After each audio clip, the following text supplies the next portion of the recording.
자, CPI 결과가 나왔는데 뭔가 이상합니다. 지금 시장이 심상치가 않아요. 나스닥이 무려 1.8% 대폭락했고요. 도대체 지금 무슨 일이 일어나는 걸까요? 다들 물가지수가 너무 높게 나와서 나스닥이 폭락을 했다. 다시 2022년 인플레이션의 악몽이 재반복될 말이 나오고 있습니다. 자, 오늘은 이 소문의 실체를 파헤치고 앞으로 어떻게 될지 한번 분석을 해보도록 하겠습니다. 먼저 충격적인 CPI 결과 보시겠습니다. 헤드라인 CPI 같은 경우는 예상 2.9였는데 실제가 3.1%가 나왔고요. 코어 CPI 같은 경우는 연율로 3.9%, 이 역시 예상치인 3.7%를 훨씬 뛰어넘는 너무 안 좋은 결과였어요. 이게 보통 0.1%만 높아도 진짜 안 좋거든요. 그런데 이번 보시면 무려 0.2%나 예상보다 높게 나왔다는 거예요. 시장에 발작 버튼 눌린 것 마냥 박살이 나고 있어요.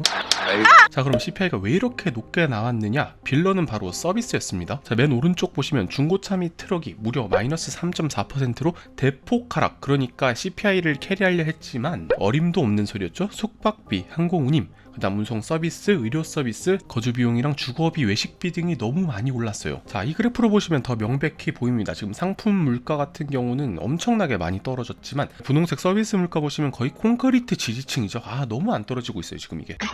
자, 물가에 대한 시장의 반응은 어디서 명백하게 드러나나요? 바로 채권 시장 보시면 반응이 직방이죠. 자, 채권 금리가 반등을 했어요. 박스권을 딱 깨고 올라가는 모습을 보이고 있죠. 그리고 가장 중요한 거, 지금 시점에서 제일 중요한 게 뭡니까? 바로 금리 인하 타이밍이 밀린다는 거예요. 자, 원래 5월에 첫 금리 인하 할 것이다 라고 시장이 눈을 반짝이며 기대하고 있었는데, 이대로라면 6월, 아니 진짜 못하면 7월까지도 넘어갈 가능성이 커지고 있어요. 이건 이제 페드워치라고 금리 인하 가능성을 보시는 사이트인데, 중앙에 있는 30%가 0.25% 인하 확률이에요. 근데 이게 전날까지만 해도 얼마였는지 아세요? 60%였거든요. 그러니까 5월에도 금리 인하 안 할 가능성이 상당히 높아진 거예요. 그리고 저번 FOMC 때 파월 형님 어떤 말씀 하셨냐? 이렇게 말했어요. 디스인플레이션이 상품을 넘어서 서비스까지 확대되는 자료를 보고 싶다. 그렇게 강조를 했는데 결과는 정반대죠. 상품은 줄어드는데 서비스 인플레이션은 계속 올라간다는 말입니다. 아직까지도 미국의 노동시장이 뜨겁고 경제도 강하기 때문에 이 부분을 계속 주목해야 될 거예요. 결론적으로 지금까지 데이터만 봤을 때 금리 인하는 한 달에서 두 달 정도 더 미뤄질 거예요. 그런데요, 솔직히 미국은 이래도 괜찮거든요.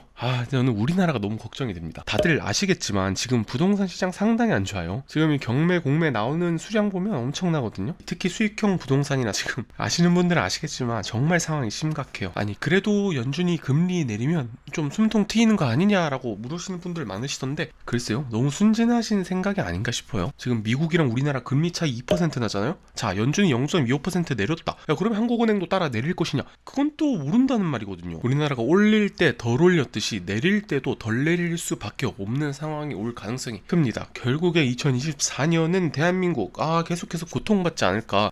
금리 좀 내렸으면 좋겠는데 쉽지 않은 게 현실인 것 같아요. 이 부분 너무 순진하게 생각하셨다가는 계속 고통받으실 거다라고 말씀드리고 싶네요. 이제까지 이런 1,000만원 그거 그냥 수업료라고 생각해. 자, 그리고 또 요번 얘기를 안 할 수가 없어요. 톰리 거의 작두를 타고 있습니다. 작년에 모든 기관이 주식시장 폭락한다고 했잖아요. 그때 꿋꿋이 S&P 5천 간다 외치셨던 분이에요. 자, 정확히 또 주말에 이런 말을 했어요. 내일부터 조정 시작한다. 기간은 한 달이다. 자, 정확히 맞췄습니다. 진짜 소름이 돋았습니다. 이분 말대로라면 선거가 있는 해 2월에는 계절적으로 약세를 보인다는 거예요. 그리고 S&P가 좀 과열이 된 부분도 없지 않아 있고요. 그러면 언제 반등하는데? 라고 보니까 4,969까지 떨어지고 다시 계속 쭉쭉쭉 오른다.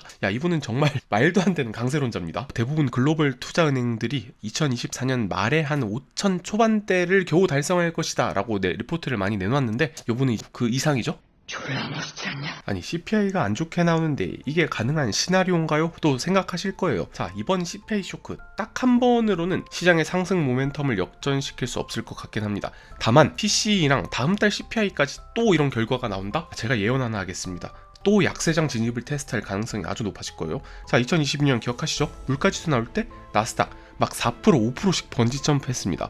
결국에는 이 물가 상승과 거기에 따르는 경기 침체 내러티브가 또다시 부활할 거거든요. 그때 되면 신문 헤드라인에 CPI 나올 때마다 또 난리가 날 거예요. 겪어보신 분들 알 거예요. 2022년 상황이 어땠는지. 물가 발표 날에는 나스닥이 거의 발작을 했거든요. 올해도 1년 내내 물가로 고통받으실 수도 있을 것 같은데, 저는 또 아니라고 생각을 하는 게요, 이번 달 CPI 결과에 치명적인 오류가 있다고 생각이 들어요. 자, CPI에서 가장 큰 부분을 차지하는 거 뭡니까? 바로 쉘터 주거비 비용이에요. 자, 그런데 이 OER 등가 임대료 부분이랑 이 렌트 주거료 부분이랑 완전히 반대로 가고 있어요. 지금 이 OER 등가 임대료라는 거는 유틸리티 비용 변동에 따라서 조정되는 임대료를 나타내는 건데, 자, 이게 원래 같이 갈 수밖에 없는데 지금 보니까 이격도가 많이 벌어진 상태예요. 자, 쉽게 말해서 이 비정상적으로 튄 등가 임대료 부분이 계속해서 CPI를 올리는 것처럼 보이게 만들었다는 거예요. 이번 CPI에 숨겨진 빌런이라는 겁니다. 골드만삭스 역시 비슷한 논리 아티클을 썼어요. 자, 1월에는 연초 가격을 조정하는 계절 조정이 나오게 됩니다. 자, 이 부분에서 통계적 착시나 오류가 발생하게 되는데 이게 또